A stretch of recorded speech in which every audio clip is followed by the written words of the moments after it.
Good morning. Welcome to the Canadian Sport News Hour for the 30th day of the 10th month in the 16th year of Chungi. This is the last day of the 10th month, so we begin the 11th month tomorrow. Yes. Tim Elder sitting in for the second king of Chengdu, Kyung Ji-moon. And let's go. Let's go take our sojourn around the kingdom. Uh, I'm a little bit perturbed this morning because of Europe. Anyway, I don't know. It's one of those days when I thank my great grandfather for having jumped on a ship and gotten out of there while the getting out of there was still good. Anyway, Europe. Anyway, so we'll get into that in a minute. Well, Europe is so good at committing suicide, and I think they've done it again this morning. Anyway, first of all, let's do this. Chongpyeong, Tennessee, 42 degrees, 43 actually, mostly clear. The high today is 42. So I guess it doesn't get any warmer than it is right now. In fact, it's going to get cooler. A morning shower in places, otherwise windy and cooler with sunshine and a few clouds. Tonight, mainly clear and colder, low of 25. Father's hometown, Cheongju, in Korea, Pyongan province, North Pyongan province, that is. And by the way, the North does not come about because of, the North and South Korean War and all that. This was always the North Pyongan province as opposed to South Pyongan province. And South Pyongan province is also in what is today North Korea. So don't get confused. Um, anyway, right now 39 degrees and mostly cloudy in Cheongju, and rain is going to start, but not a whole lot of rain. It's going to start in a half hour or so. Rain and drizzle this evening, otherwise overcast, low of 35 tonight. Tomorrow, clouds followed by a brightening sky, high of 40. And in at the Tönnigung Palace, uh, in northeast Pennsylvania right now. There it is raining, 54 degrees, windy, heavy rain, and a thunderstorm in the morning, then showers and rain and snow. It looks like typical northeast Pennsylvania weather. 56 degrees for a high today. Tonight, partly cloudy, windy, and colder, low of 25. All right. And at the Liberty Rock RV Park and Campground in Limestone County, Texas, 37 degrees and clear. Wow. Wow. Texas is cooler than Pennsylvania right now. Okay. That doesn't happen too often. 37 degrees and clear in Texas, in Limestone County. 64 degrees today, plenty of sunshine tonight, clear and breezy, low of 46. And at the Suncheon Palace in Korea, clear and 43, clear to partly cloudy and low of 43 tonight. Tomorrow, cloudy in the morning, then intervals of clouds and sunshine in the afternoon, high of 60. Ginma Palaces in Japan, 41 degrees and clear, and low of 33 tonight. Continued clear skies tomorrow, mostly cloudy, high of 59. Guangzhou, Guangdong province in China, overcast and 73 right now. 63 for a low tonight, mostly cloudy tomorrow, hazy sunshine and very warm, high of 84. Let's go to Father's Word.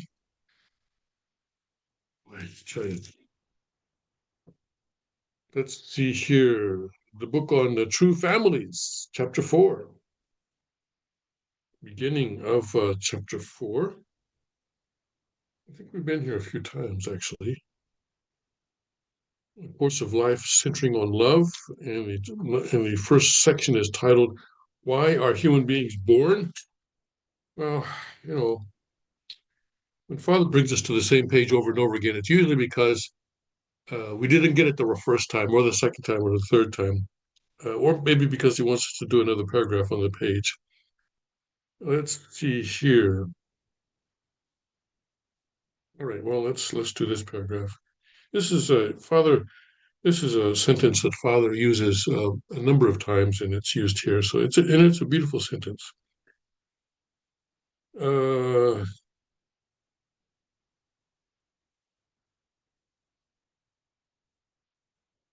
the ultimate purpose of life is to be born in love, to be raised in love, to live by love, and then to leave love behind. Right. That's the ultimate purpose of love. Love is the ultimate purpose. Right. Well, this next week, of course, is Christmas.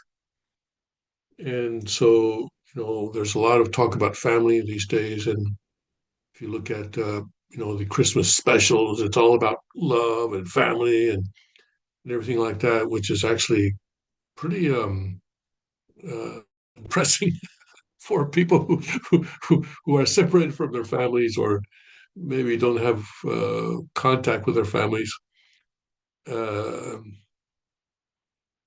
but the of course in for the most part, as I've mentioned, especially in the U.S., I think not so much in Japan or Korea, but especially in the U.S., the all this emphasis on love and family is, of course, to pressure us into spending more, buy more, buy more, buy more. What? You haven't spent $1,000? Don't you know that the number of people who are spending more than $1,000 on gifts this year is going up? Why are you falling behind? That kind of pressure. Because so much of the U.S. GDP is dependent on consumption. And December, of course, is the time when people are supposed to be spending Black Friday at the end of November, and then from then until Christmas. Anyway, but that's a very beautiful thing that Father says that the ultimate purpose of life is to be born in love, to be raised in love, to live in love, and then to leave love behind, to leave love behind. Right? I was by True Mother's bedside when she passed. And of course, the King's family was there, and Kuchnim's family was there. Um, and it was a very, very loving situation. And she certainly left love behind when she passed. And I think that was kind of a model for all of us. And it's not an easy thing because I know there are people in the world uh,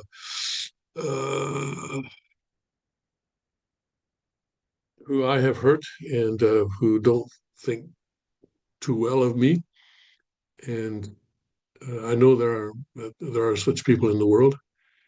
I hope that before I pass, I can somehow make it up to them and sort of repair that relationship so that I can also leave love behind when I pass, whenever that may be. All right.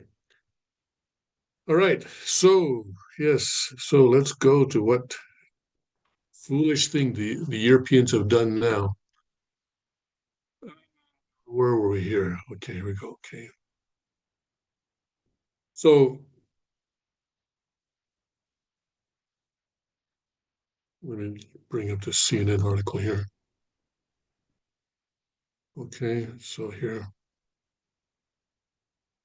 So Europe, according to CNN, salvages credibility with a $105 billion loan for Ukraine, but shelves plan to use Russian funds.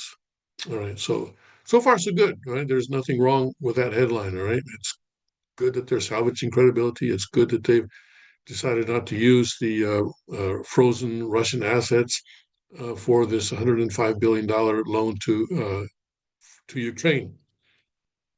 But anyway, let's see what this is about, and then perhaps you'll understand why I'm so happy that my great grandfather decided to chuck it and, and come to America. Anyway, here, European Union leaders reached a deal early Friday, so just a few hours ago. And this is still, hot off the press on a $105 billion loan to keep Ukraine's economy and military from a budgetary black hole through 2027. While it didn't come about in the way some of them wanted, the fact that it came about at all has been hailed by top officials as a win for the bloc. Okay. Had we left Brussels divided today, Europe would have walked away from geopolitical relevance. Belgian Prime Minister Bart de Wever, I don't know, told reporters a little before 4 a.m. It would have been a total disaster. Some of the leaders had hoped to agree on a controversial proposal to use billions in frozen Russian funds to fund Ukraine, But that plan was shelved due to opposition from Belgium and other countries. Instead, EU leaders opted to borrow the money. Okay, here we go. This is the important part. EU leaders opted to borrow the money from investors. All right, so they're borrowing from investors. They're not creating it out of thin air. They're borrowing from investors for a loan to Ukraine while reserving the right to use the Russian assets in the future. Okay, so that's in the future. Let's not worry about that. But this next sentence is what makes me thank my great grandfather.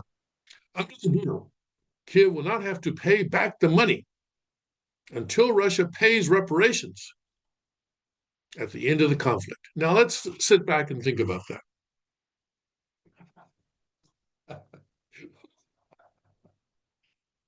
The assumption here, all right, is there are two assumptions.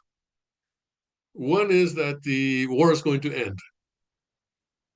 And number two, that it's going to end in a way where Russia is paying reparations. In other words, Russia has lost. Okay. So, so, so what is the incentive here then? The incentive then is to keep the war going. Because as long as the war is going, it's continuing, Ukraine does not have to pay back the funds.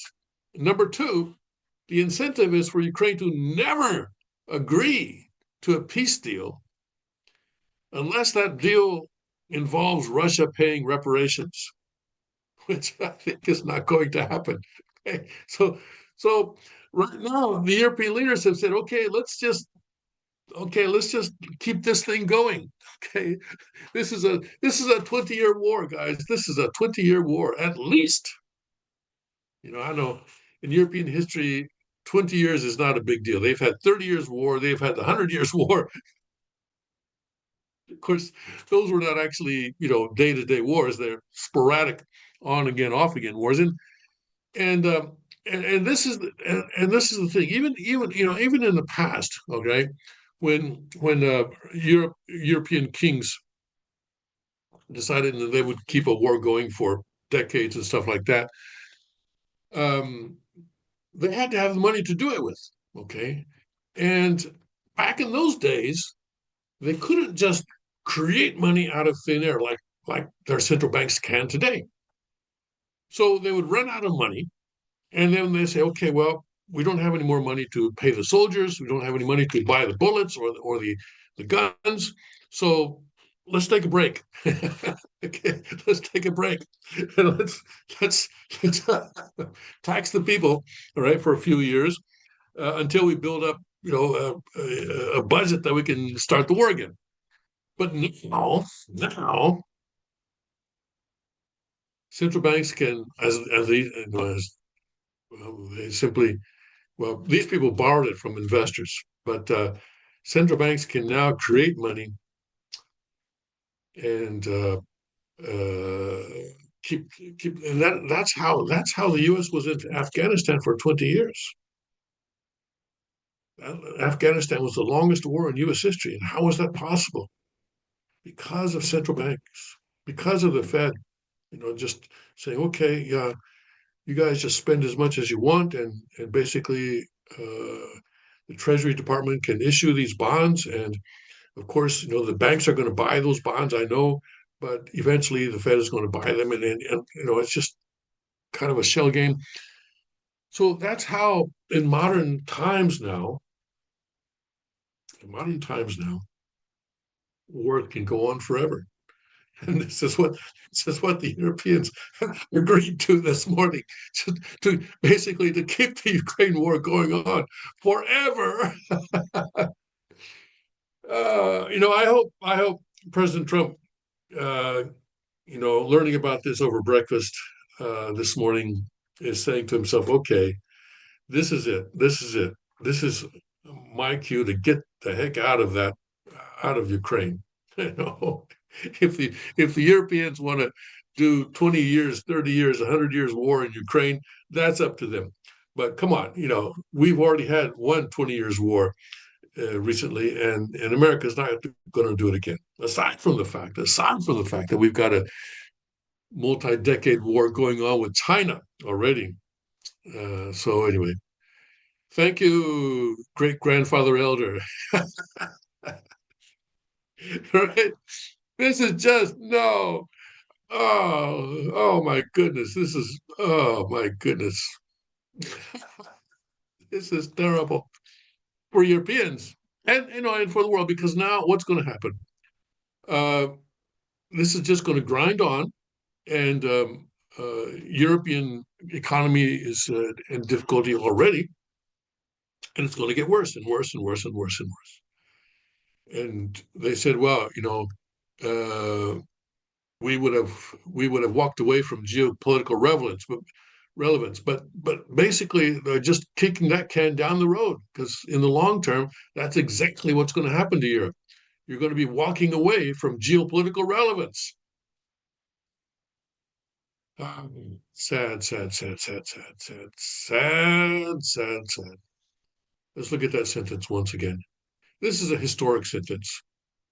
Under the deal, Kiev would not have to pay back the money until Russia pays reparations at the end of the conflict.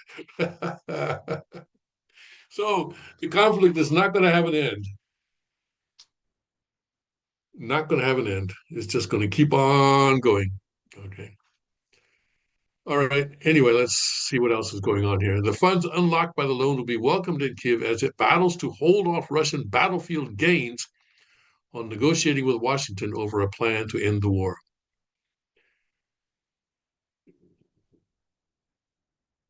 Okay, so is the plan to end the war going to involve Russian reparations at the end of the conflict? Do you see the contradiction between those two sentences here?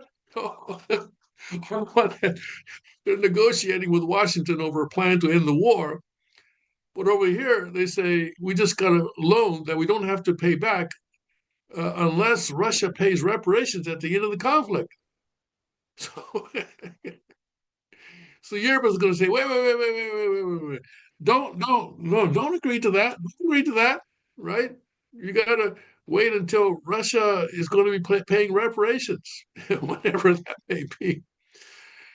The Ukrainian President Zelensky had warned that a failure to provide funding, or is this finding? I think they misspelled it here. Should be funding for Ukraine would mean the country would not have enough money for life and weapons.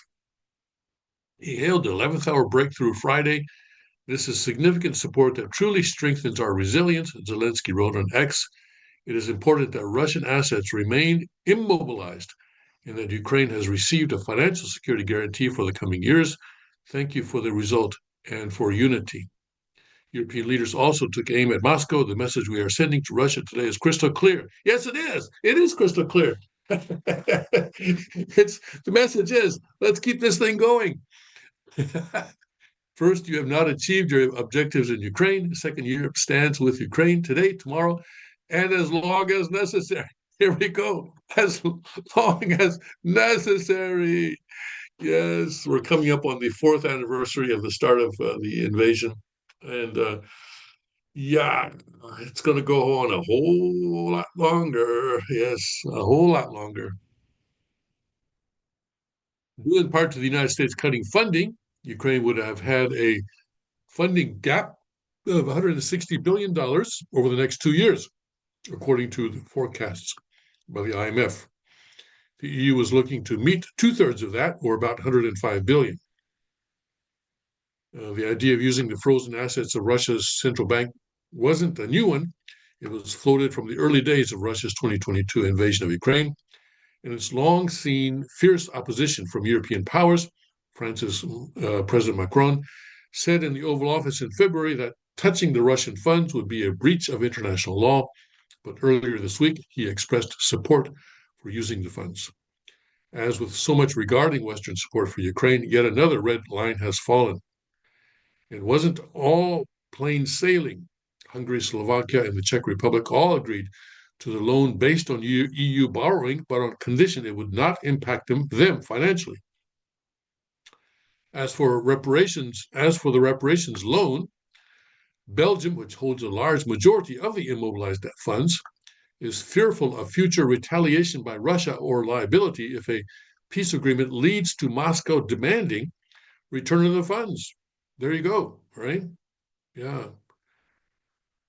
So at least Belgium is considering the possibility that Russia is not going to lose this war, which they're not, by the way. But come on, ahead of the summit, Belgium's whoever, shall we say, demanded binding guarantees from all EU member states in return for his nation's approval of the reparations loan. Mere oral promises are not enough, he said at the Belgian Parliament Thursday. Until now, the EU has been using the interest from Russian assets, which are mostly bonds, to finance some of its support for Kiev. But as the bonds themselves mature, they are turned into cash. And this is the cash the EU's executive wanted to borrow and lend to Ukraine until Russia pays reparations. They wanted to. Okay. On Monday, Russian central bank filed a lawsuit seeking billions in damages from Belgium's Euroclear depository. The bank called the move a preemptive measure against the EU plan to transfer the frozen assets held by Euroclear to third parties, in other words, to Ukraine, according to Russian state news agency TASS. And on Thursday, the Russian central bank said it would claim damages from European banks in the amount of the frozen assets they hold and lost profits. In other words, interest, I guess. As the longest night of the year loomed in Brussels, this is the winter solstice coming up, the outlook looked dark for Europe. This reporter trying to be fancy. Okay, we'll let him get away with it. U.S. President Donald Trump lashed out at European leaders as weak in a recent interview, days after his administration's new national security strategy accused Europe of being trapped in political crisis and suffering from a lack of self-confidence. U.S.-backed 28-point peace plan that was leaked last month called for investing $100 billion of the Russian central bank assets frozen around the world in U.S.-led efforts to rebuild and invest in Ukraine, and for the U.S. to receive profits from those investments. The assets frozen in Europe account for most of Moscow's immobilized assets globally. Now, that set off a flurry of diplomatic efforts among European leaders, outraged at the thought of the White House commandeering assets in their custody. In a thinly veiled swipe at the United States, President of the EU executive arm, Ursula von der Leyen, called this week's summit Europe's independence moment, hammering the idea 10 times in her short speech before the European Parliament Wednesday. The summit, she said, was about facing the reality of the world that has become dangerous and transactional, a world of wars, a world of predators. Europe must be responsible for its own security. This is no longer an option. It is a must, she said. The transatlantic trust, long taken for granted, has indeed evaporated this year. Europe is now wary of forces stoking division on two fronts, from the cultural attacks of a transactional White House and from the subversion and antagonism of Moscow. Before the EU summit began, the near constant efforts of Russian President Putin to undermine Europe hit new levels Thursday when he referred to the continent's leaders as piglets in an address to Russia's military officials. We talked about that yesterday, and we'll talk about that again in a minute. The Russians work day and night to fragment Europe, and they are better at doing that than Europe is at remaining cohesive. Tom Keating, director of the Center for Finance and Security at the Royal United Service Institute think tank, told CNN. The White House has publicly latched onto Ukraine's past battlefield difficulties or structural weaknesses as leverage to strike a hasty peace deal. Well, wait. Now CNN is veering into opinion rather than reporting. Talking before the European negotiations concluded, Zelensky said that a funding deal would allay that threat. We are more confident at the negotiating table if we have these assets, he said, as Kiev's ability to resist Moscow's aggression would be publicly secured for at least another couple of years. And then after that, another couple of years. And then after that, another couple of years. And after that, another couple of years. He also said that a failure to agree on funding for Ukraine would have badly wounded Kiev's all-important drone industry, a lifeline for frontline troops. Similarly, the country's vaunted long-range attacks on Russia, including against Moscow's oil and natural gas infrastructure, would be affected, he said. All of that he will disappear, he told journalists. The early hours of Friday morning, that's this morning, brought some relief then for Kiev and for Brussels, facing Russia's pitiless attacks on Ukraine. Again, CNN veering into opinion here. And a White House seemingly hungry for quick rather than just peace. Again, CNN, come on. That's enough. Okay, that's enough. They're no longer reporting. Okay. All right, so Europe has signed up for a 20-year war. But please don't, President Trump, get us out of that. Get us out of that. It may, I guess, without the U.S., maybe it won't take 20 years. But then, so what happens if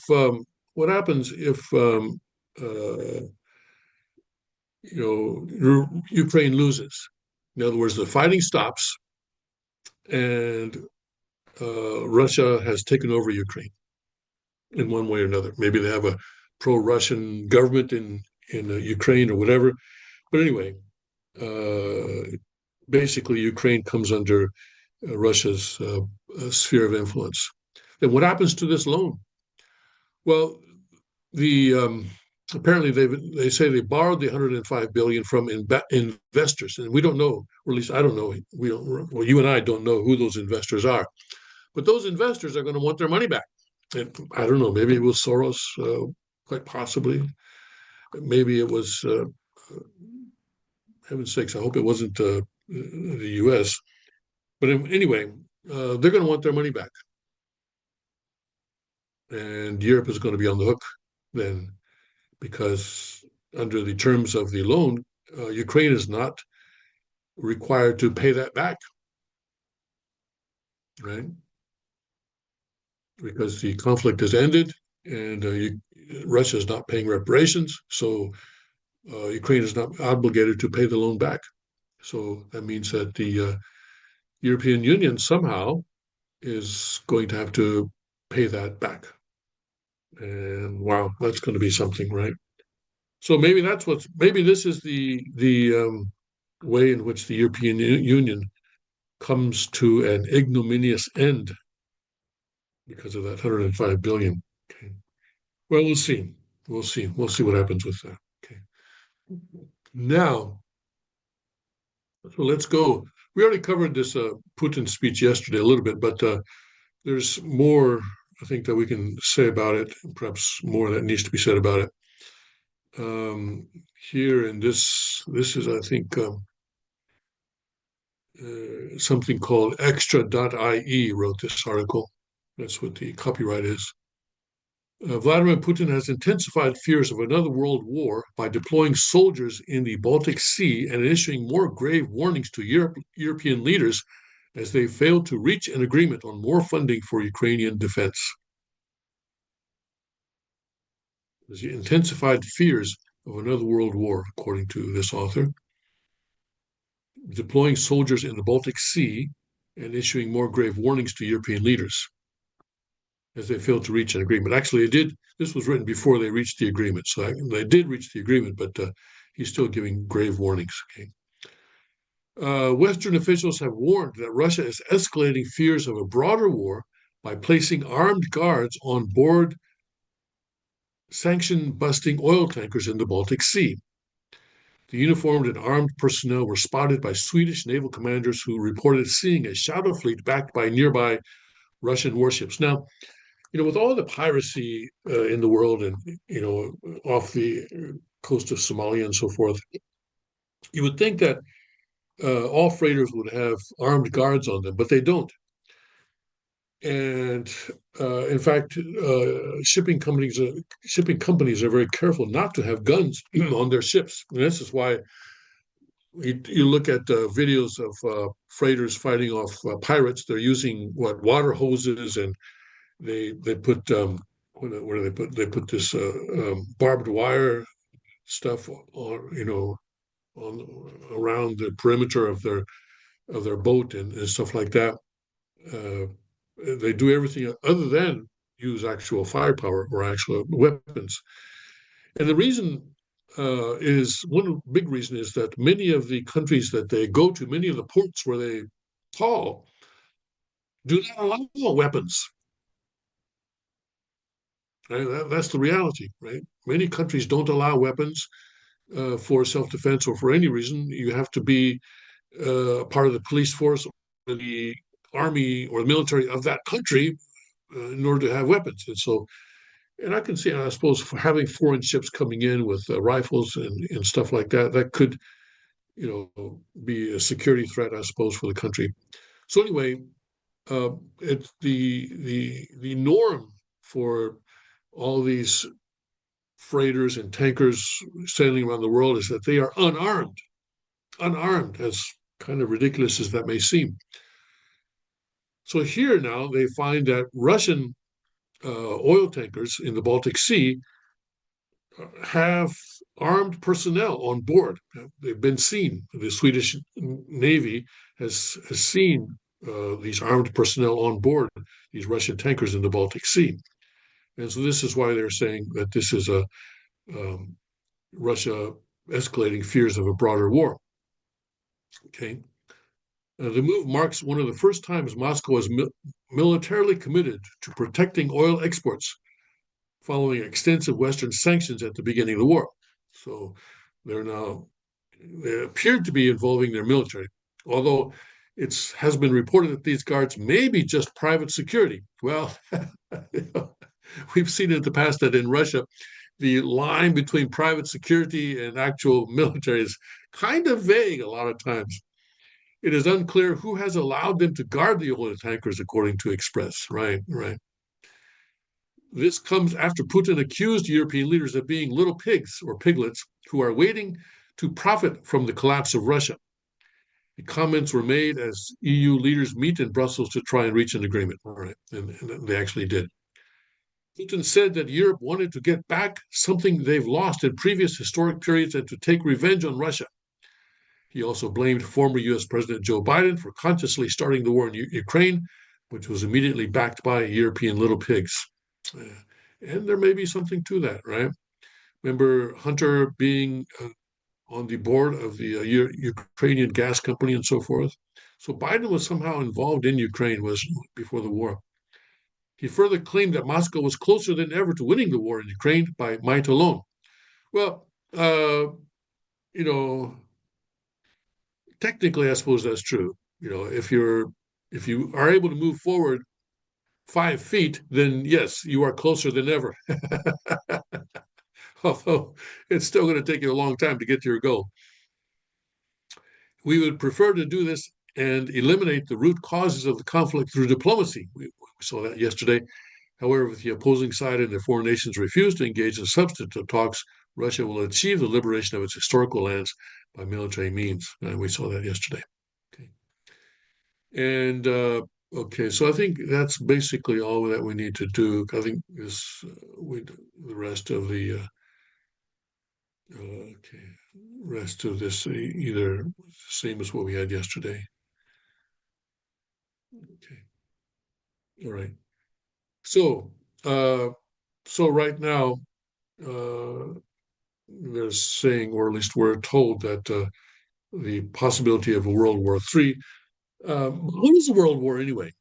World War One and World War II actually involved all the continents of the world, Africa, including Africa. The European colonies in Africa were fighting each other on behalf of their mother countries.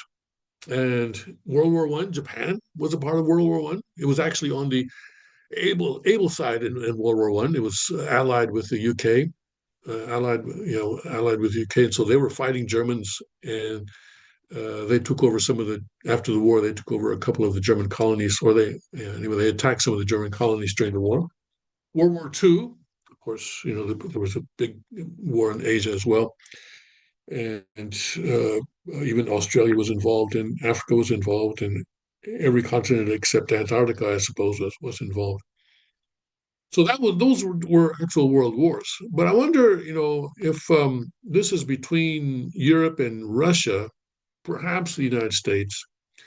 How is that going to be a world war? Is Japan going to be involved? China? Well, okay, maybe China is involved, but China. I mean, Japan, Australia, um, Korea, Africa. How is Africa going to be involved? So I sometimes think that this threat of a world war may be a kind of a misnomer.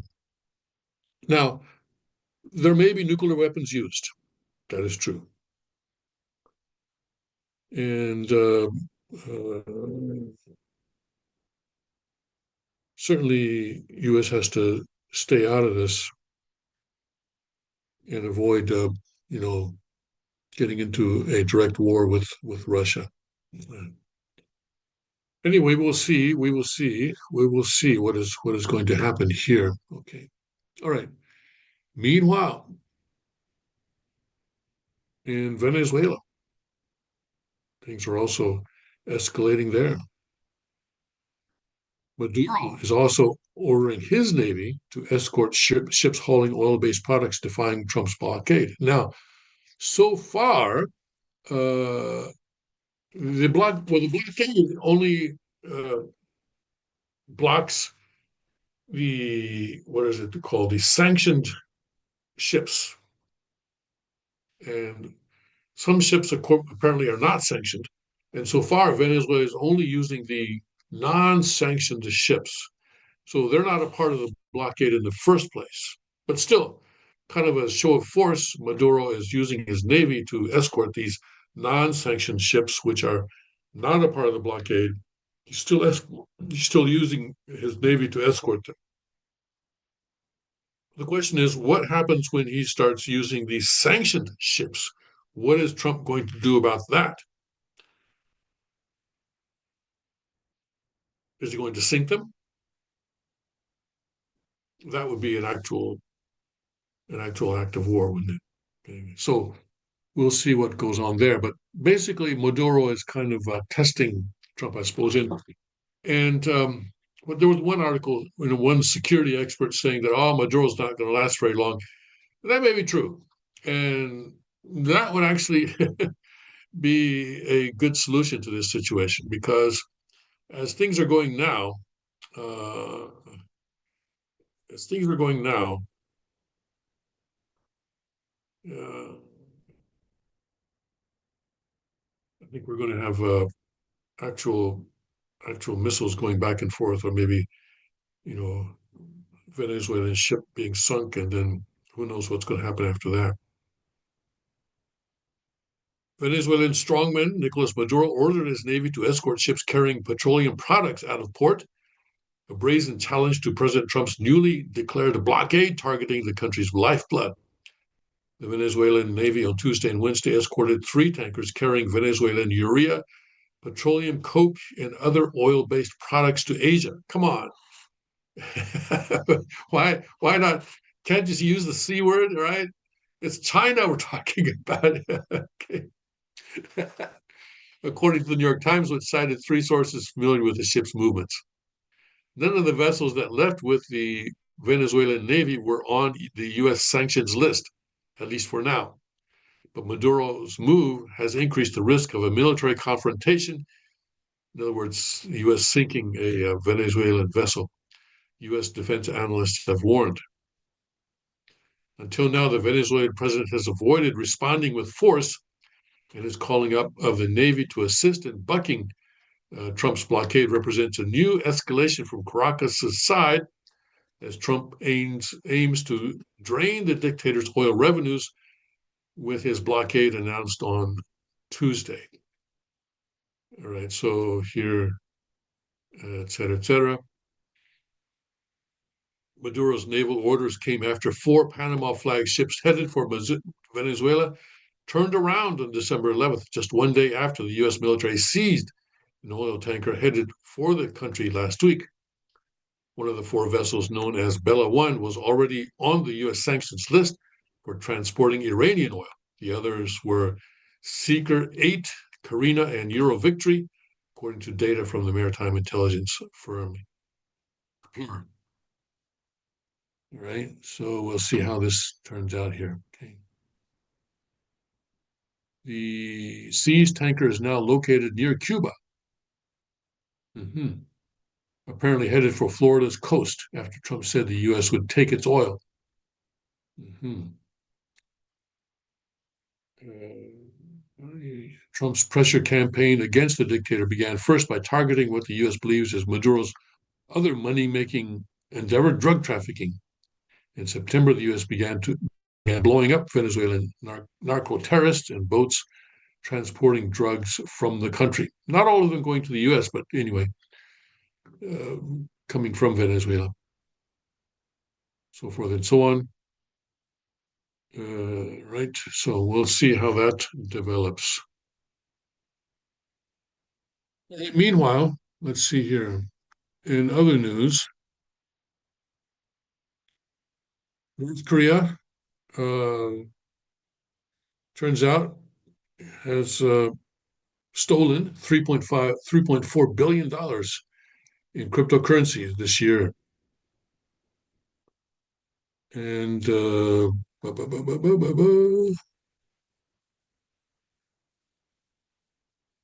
wait. This headline must be wrong because here a new report reveals that North Korea is responsible for 59% of over 3.4 billion cryptocurrency.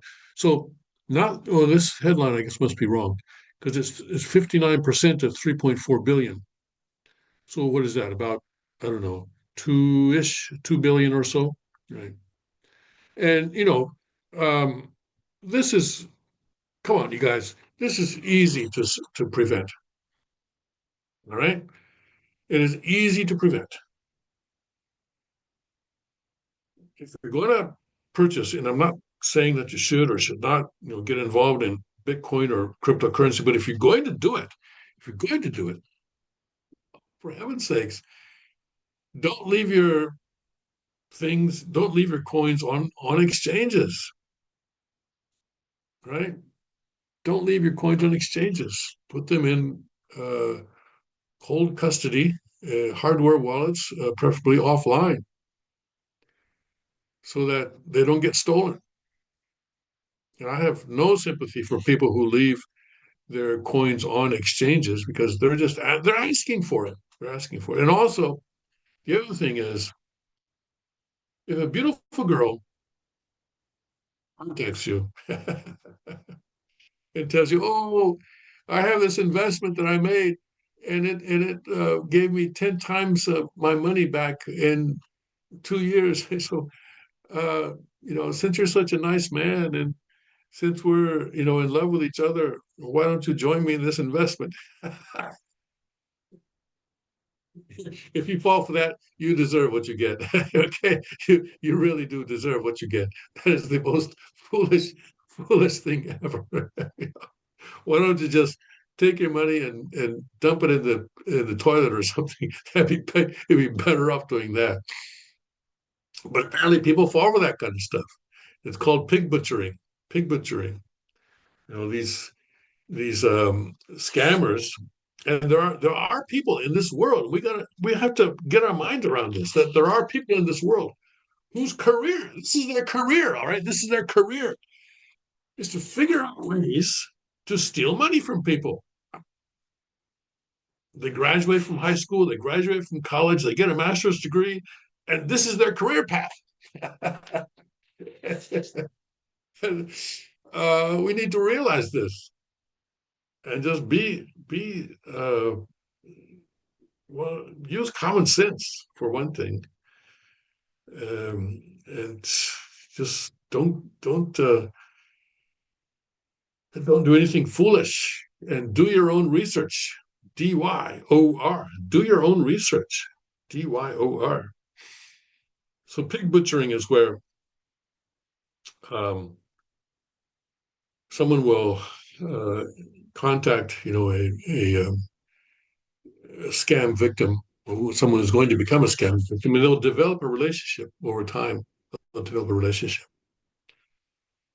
And of course, the scam victim doesn't realize that the scammer the scammer or the beautiful photographs that the scammer is sending them probably are photographs of someone who doesn't even exist.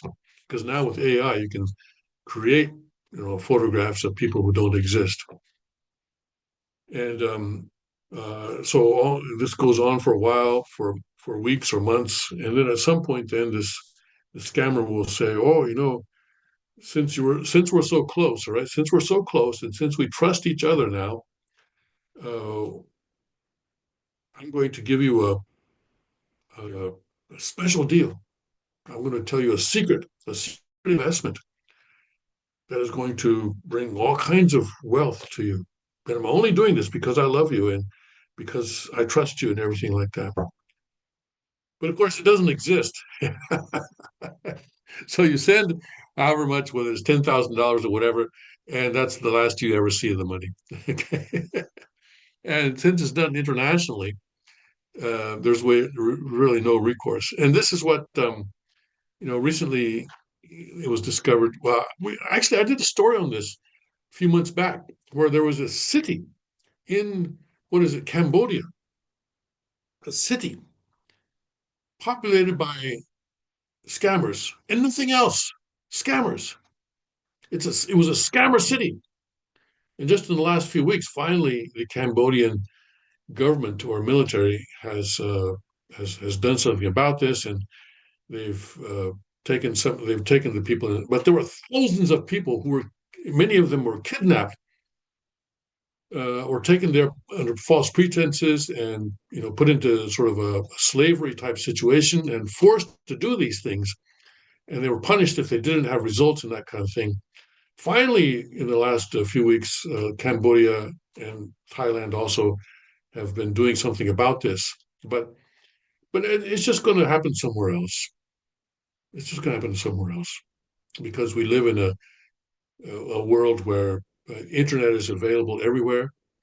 And if it's not Cambodia, then it could be maybe one of the uh, Central Asian countries, or another, I don't know, place like Afghanistan maybe, or someplace else, or someplace in remote parts of Africa. So it's gonna happen again. And so we just need to be aware, and don't get involved in that kind of stuff.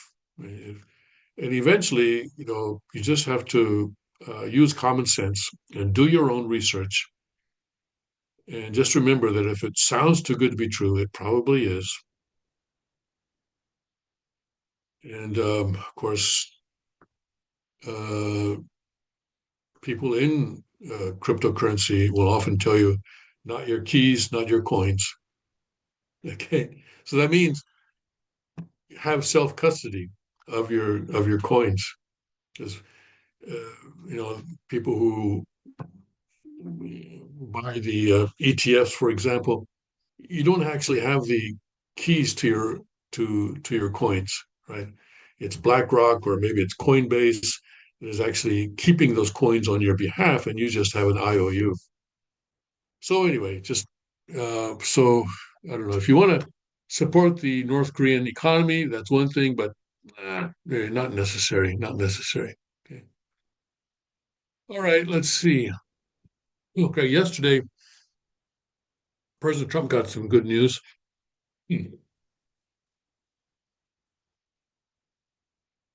Inflation for November was lower than expected, and it was kind of a "I told you so" moment for President Trump. But of course, we know that these inflation figures are you not accurate, but these are the numbers that people pretend are accurate, and these are the numbers they use for various decisions. For example, the Fed will likely, we expect now, will cut interest rates at its next meeting, and this kind of number will encourage them to do that. Anyway, we'll see. We'll see what happens there. But anyway, anyway, that was good news for President Trump, and he can use some good news because his public support.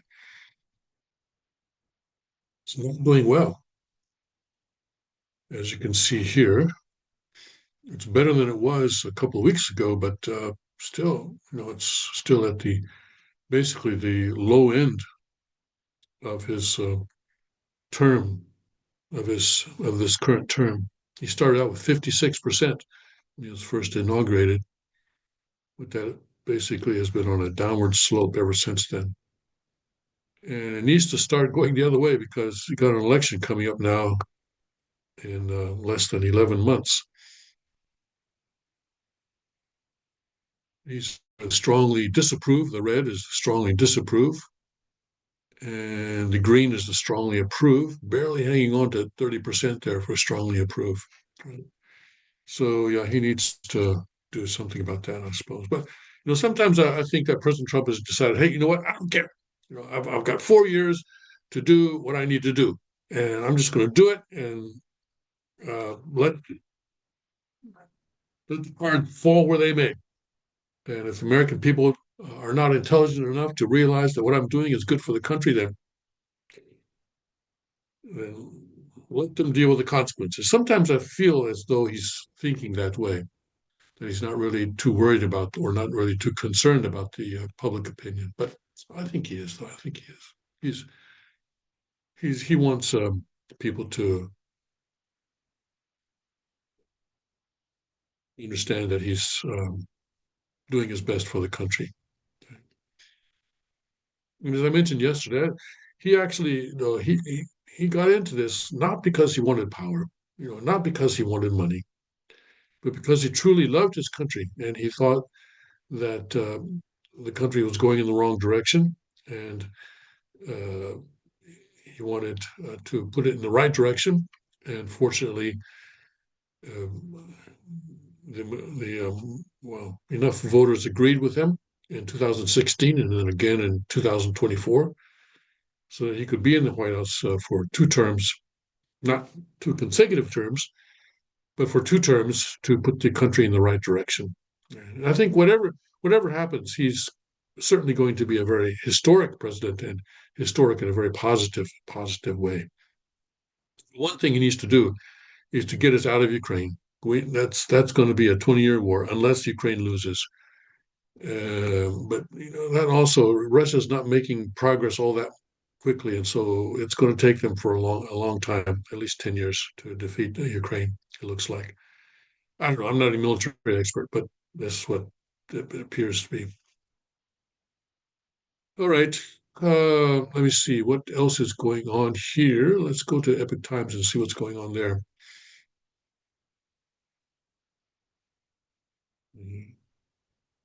Share this with you.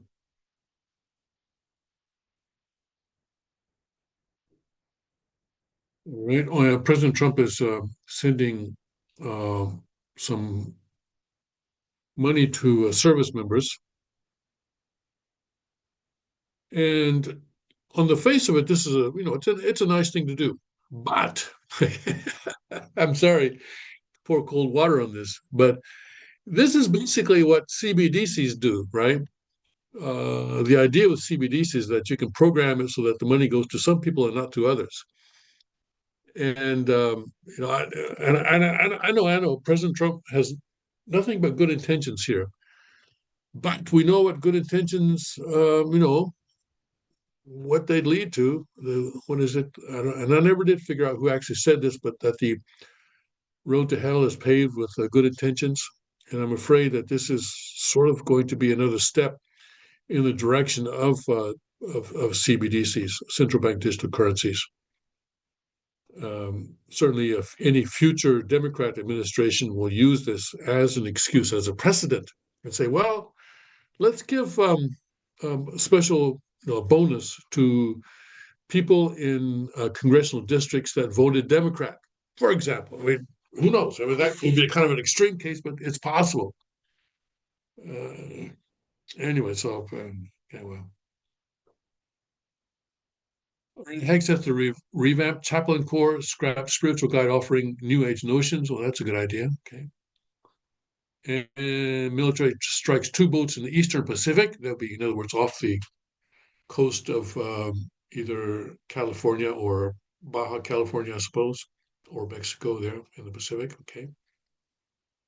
And Wisconsin judge found guilty of obstruction for aiding illegal immigrant to evade ICE agents. This is the judge that um, sort of led the illegal immigrant from her courtroom through a back door and out so that the ICE agents were, I think they did finally catch the guy, but she tried to let him go. All right. And Sixth Circuit blocks Michigan's conversion therapy ban on free speech grounds. I think, which conversion is this? There's the transgender conversion and the homosexual conversion. Which is this? Federal Appeals Court blocked Michigan's 2023 ban on counseling for minors that aims to dissuade patients from pursuing a so-called gender transition, declaring it violates the First Amendment rights of therapists. Okay, yes. So it's the transgender conversion. U.S. halts green card lottery program after Brown University MIT shootings. Apparently, the guy who shot, who is, or at least thought to have committed these murders, he's dead now, so they won't be able to prove it in court. But he is thought to have. Apparently, he got into the U.S. through the green card lottery program. He was originally from, where was he from? Portugal. Portugal. Okay. Right. The green card lottery, if you're not aware, this is you have to be from a country that does not have a lot of immigrants going to the United States. And so for example, Koreans do not qualify because a lot of Koreans go to immigrate to the United States already. But Japan does qualify because not so many Japanese immigrate to the United States and so forth. And I guess Portugal is probably, at least at the time that he participated, was a country that qualified, and it's a lottery. It's sort of by the luck of the draw. People receive green cards by the luck of the draw. And now, and the idea is they call it the diversity program or something like that, so that they get people from countries that don't send a lot of people to the U.S. Anyway. Okay. All right, let's see here.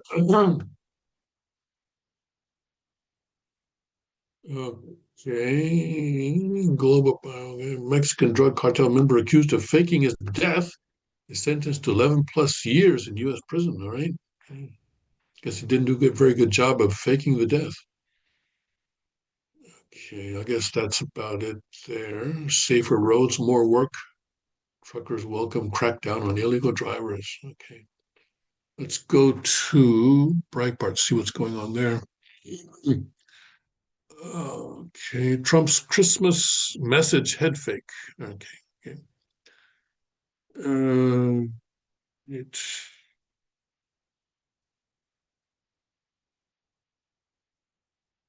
Yeah, Breitbart these days is not so interesting. Australia toughens hate speech laws after Bondi Beach massacre. Yeah, I don't do it. I don't think that would have stopped these people. But anyway, they feel they have to do something, right? The government has to do something.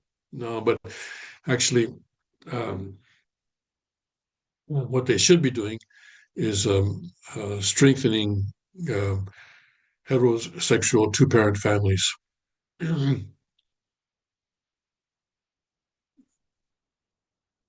What else do we have here?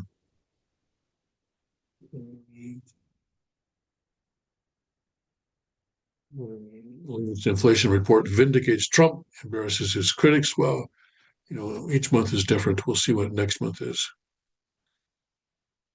And the board at the Kennedy Center has decided to rename instead of the Kennedy Center, now it's going to be called the Trump Kennedy Center. And Trump says he's surprised by that. Likely story.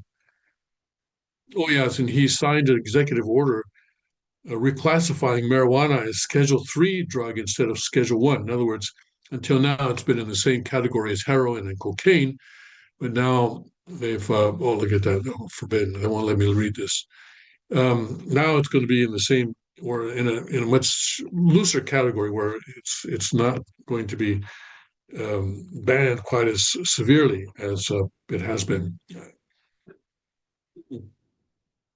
To remember, of course, in under the Tony Constitution, the government cannot ban marijuana, but it can regulate marijuana.